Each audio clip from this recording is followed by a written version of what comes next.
guys, it's Justine here from I Should Read That, and today I am bringing you some book recommendations for if you are a beginner to horror books or you want to maybe dip your toe into the genre and try it out.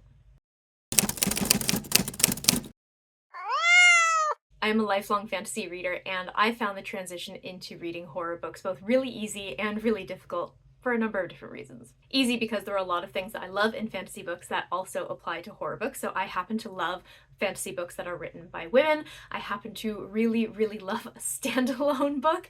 I also really love LGBTQ fantasy, and there are certain tropes and things that I know that once I identify, I can kind of stick with, and I know that I'm generally going to love those books. So for example, found family in fantasy, I will always enjoy. And so likewise in horror, I was able to find a couple of tropes that I really liked and find other books, and that led to more books, and the genre opened up for me. What I found really difficult is the fact that there are so many different subgenres of horror, much like fantasy, and sort of identifying the authors that were good or the authors that would write things that I really liked versus the people who I think I would probably shy away from and the sort of subgenres that I would shy away from. It was just really overwhelming at first. So these are all books that I think that you might enjoy as a beginner, especially if you are someone who enjoys fantasy books.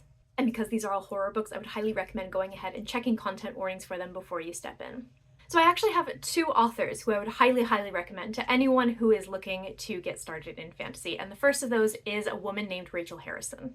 If you are a woman or you are someone who has ever experienced a lot of the things that women tend to experience, I think you're gonna like Rachel Harrison. She has an incredible way of incorporating very real situations and very real things that a lot of women go through and putting them into horror books in a way that's just absolutely marvelous. So there are a few books of hers that I would really highly recommend. The first is Play Nice. This is her newest release. It just came out in September of 2025. And think of this as like influencer meets haunted house. Our main character is a woman named Chloe who as a child lived in a supposedly possessed house with her two sisters and her mother. Her mother kind of lost it and their father went ahead and got custody of the kids, but their mother never let go of that delusion and even wrote a book about her experience living in this possessed house.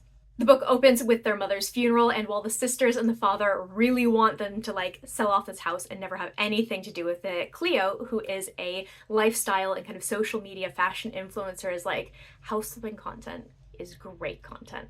So I'm gonna go ahead and flip this house and we're gonna sell it for tons of money. It's gonna be great. What can possibly go wrong?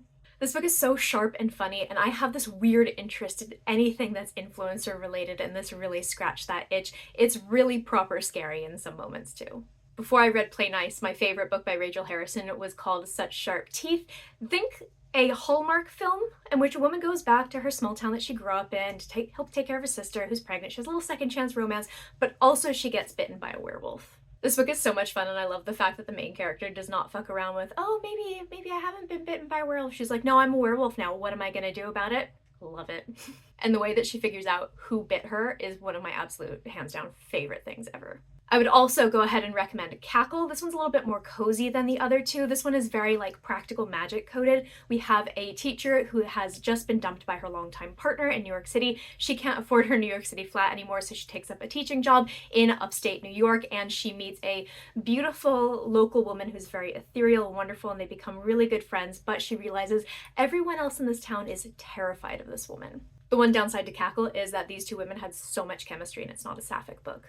The other author that I would give just a blanket yes recommendation to is, of course, T. Kingfisher. I feel like these days she's very well known for her fantasy books, but of course she also writes horror books. It feels like cheating a little bit to recommend Snake Eater because that book actually hasn't come out yet by the time that I'm recording this. I believe it comes out in November, but this book blends fantasy and horror absolutely beautifully. This book features a woman named Selena who has fled from a long-term abusive relationship to her sort of long-lost aunt's house in the Arizona desert, but when she arrives, she finds out that her aunt has actually passed away, and everyone in this little tiny town on the edge of the desert is really encouraging her to stay. And although she says she's not going to stay for very long, she begins to settle into this house with her lovely dog, and she begins to notice very strange things happening. I absolutely love this book. I think it's my new favorite T. Kingfisher book because she blends those fantasy and horror elements so well. There's some incredibly spooky, scary moments in this book, but also there's a lot of really wonderful fantasy elements. And with a T. Kingfisher book, you're always going to get a few things. You're always going to get characters who are at least over the age of 30, so everyone's back hurts and everyone's complaining all the time, which I'm totally here for. You're always going to get really, really sharp, witty banter, and you're always going to get incredible side characters, and the side characters in this book are one of the things that make it so incredibly good. I would definitely recommend this one when it comes out. But since that one hasn't actually come out yet, I would say you can definitely pick up Hollow Places and you will have a great time with it. This was my favorite of her horror books before I read Snake Eater, and it's just absolutely marvelous. This book follows a woman named Kara who moves into her uncle's sort of like house, but also museum of oddities. And behind a wall, she discovers a portal to another world, but this other world is not very nice. And in this strange world that she discovers, she finds portals to other areas. Sounds great, right? No, there are things living in the mist that are completely horrifying and can hear your thoughts and they hunt you. This book is very strange and it's really, really good, and I find it incredibly accessible, especially for a book that is a little bit weirder. Once again, you have all of those things that make a T. Kingfisher book fantastic. You have great older characters, you have a fantastic side character, you have an amazing world, and she gives you this incredible sense of eeriness and tension without it being like jump scary. If you can have a jump scare in a book, you know what I mean. So last week, Scottish Husband and I rewatched Nightmare on Elm Street for the first time for both of us in like 20 years. And as I was watching it, I could not help but think of My Best Friend's Exorcism by Grady Hendrix. And I think that this would be a really, really great entry point into horror books for some people. I don't tend to read a lot of horror books by men. He's actually one of the few exceptions, and I know that he is a little bit of a divisive figure. Some people love him, some people hate him. I happen to really enjoy the majority of his books, and this one is really fabulous. This book takes place in 1988, and it follows Abby and Gretchen, who have been best friends since the 4th grade, but after an evening of skinny dipping, something very strange begins to happen to Gretchen. She begins to become moody, she stops kind of taking care of herself, and she's acting like a completely different person. One of the things that I really like about Grady Hendrix's books, and one of the things that I really relate this to Nightmare on Elm Street with, is the fact that a lot of this horror is all about other people. There's obviously something bad going on, either Freddy Krueger running around killing people or her best friend being possessed in this case. And the true horror are the people who just don't take Abby seriously when she says there is something wrong with her friend. She is going to adults, she is going to the principal of her school, and everyone brushes her off. And that's something that I think Grady Hendrix does really, really well, is sort of the experience of a woman who just is ignored and not listened to and pushed aside. It's strange because he is a man, but I think he really, really nails that aspect. This reminds me so much of Nightmare on Elm Street, and if you are a fan of that film, I think you're going to like this one. And I would also say that the audiobook for this book is really excellent. The next book that I want to recommend for beginners features one of my absolute favorite tropes and is obviously a huge one in the horror genre. This is a haunted house book, and this is White Smoke by Tiffany D. Jackson. So in this book, we follow Marigold, who is obviously on the run from something that's happened in her past. She is a teenager, and her mom has just married a new man, and she has a newly blended family that is moving into this brand new, shiny, happy development somewhere in the Midwest. In addition to trying to adjust to 1, having a new stepfather, 2, having a 10-year-old stepsister, and 3, moving away from California to the Midwest, which, if you don't know, is quite a culture difference, she begins to experience some very strange things in their perfect new developing neighborhood.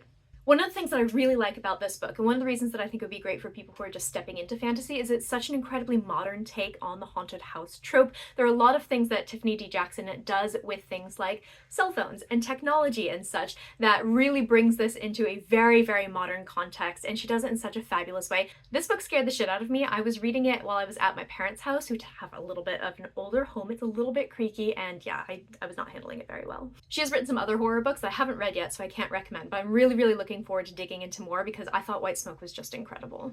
And for maybe a little bit of a step up, if you want something that's a little bit scarier, I definitely recommend one of my absolute all-time favorite books, which is The September House by Carissa Orlando. This is another haunted house book, and it's another really interesting take on the haunted house narrative.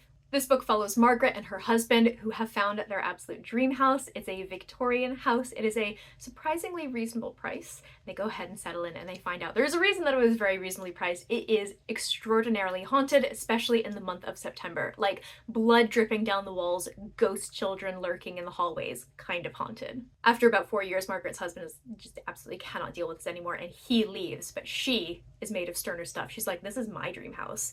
I am staying here and I'm going to deal with it. And she does. She deals with it beautifully until their daughter cannot get in touch with her father, and she decides she's going to, for the first time, come to this house.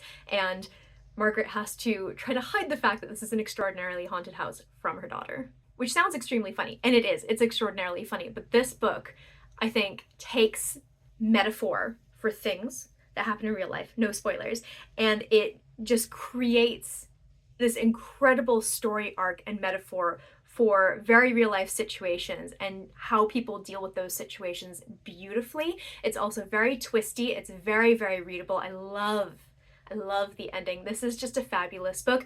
Because it is so incredibly compulsively readable, I think it would be a great place for beginners to start, but it's definitely a bit spookier than some of the other books on this list. So those are my recommendations for some horror books for beginners. I would love to hear if you read any of these books, or if you have any books that you would like to recommend to people who are looking to kind of try out the genre for the first time. That's it for today, and I'll talk to you soon.